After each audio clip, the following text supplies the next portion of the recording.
मनोज झा की कविता पर सियासी उबाल। जी हां, आरजेडी सांसद मनोज झा की कविता पर बवाल मचा हुआ है। उन्होंने राज्यसभा में ठाकुर का कुआं कविता पढ़ी थी। इस पर ठाकुर और ब्राह्मण नेता आमने सामने हो गए हैं। आंकड़े बताते हैं कि 2020 के विधानसभा चुनाव में 55% राजपूत और 52% ब्राह्मणों ने एनडीए को वोट दिया है।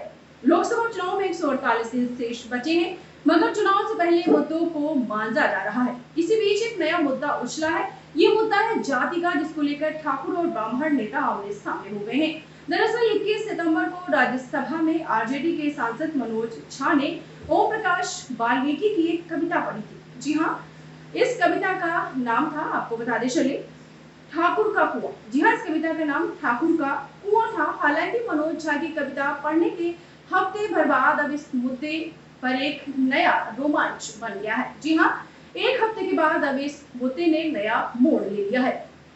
आपको बताते चले, आरजेडी के ही ठाकुर नेता कह रहे हैं कि मनोज झा ब्राह्मण है और उन्होंने ठाकुरों का अपमान किया है। जेडीयू के नेता भी मनोज झा पर जोरदार प्रहार कर रहे हैं। लगातार आपको बता दें, इस कविता की वजह से बिहार में सियासी उबाल मचा हुआ है। आपको बताते चले, ओम प्रकाश वाल्मीकि की इस कविता को पढ़ते वक्त मनोज झा ने नहीं सोचा होगा कि बिहार के ठाकुरों की त्योरियां इतनी चढ़ जाएंगी, ठाकुर उन पर बिल्कुल जोरदार उनके ऊपर हावी हो जाएंगे। मनोज झा जो खुद ब्राह्मण है, उन्होंने कविता पढ़ दी ठाकुरों की आलोचना वाली। इस पर बिहार के ठाकुर उबल पड़े। वैसे मनोज झा भी इस बात से अनजाने थे।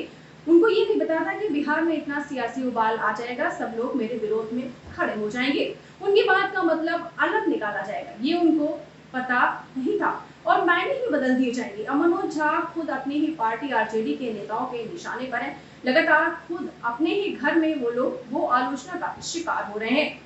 आरजेडी विधायक चेतन आनंद, जो आपको बता दें आनंद मोहन के बेटे हैं, उन्होंने कहा कि हम सदन में होते तो मनोज झा को ऐसा बोलने देते ही नहीं, वही धरना देते, हम ये सब बर्दाश्त नहीं करते। लगातार आपको बता दें, झा की कविता को इस तरह तोड़ मरोड़ कर ये लोग पेश कर रहे हैं। वहीं चेतन आनंद के पिता और पूर्व सांसद आनंद मोहन ने कहा कि झा ने ठाकुरों को बदनाम करने वाली कविता पढ़ी है। आपको बता दें, सब जगह उनका विरोध हो रहा है। जी हाँ, पार्टी के तौर पर आरजेडी मनोज झा के साथ खड़ी है। मनोज की स्पीच को आरजेडी के ट्विटर अकाउंट से शेयर किया गया था।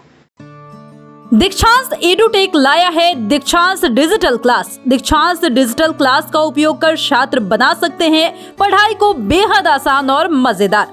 दीक्षांत डिजिटल क्लास को स्कूल में बैठकर देखना है तो पेन ड्राइव और स्मार्ट टीवी बनेगा सही माध्यम। चलिए अब ये भी जानते हैं कि दीक्षांत डिजिटल क्लास का फी स्ट्रक्चर क्या होगा।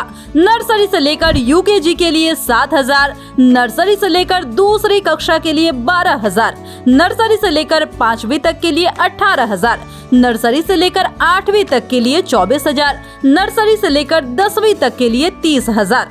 अगर आपको डेमो करना है तो उसके लिए आप दीक्षांत डिजिटल क्लास के YouTube चैनल को विजिट कर सकते हैं। हमारे YouTube चैनल को सब्सक्राइब और Facebook पेज को लाइक करना ना भूलें। धन्यवाद।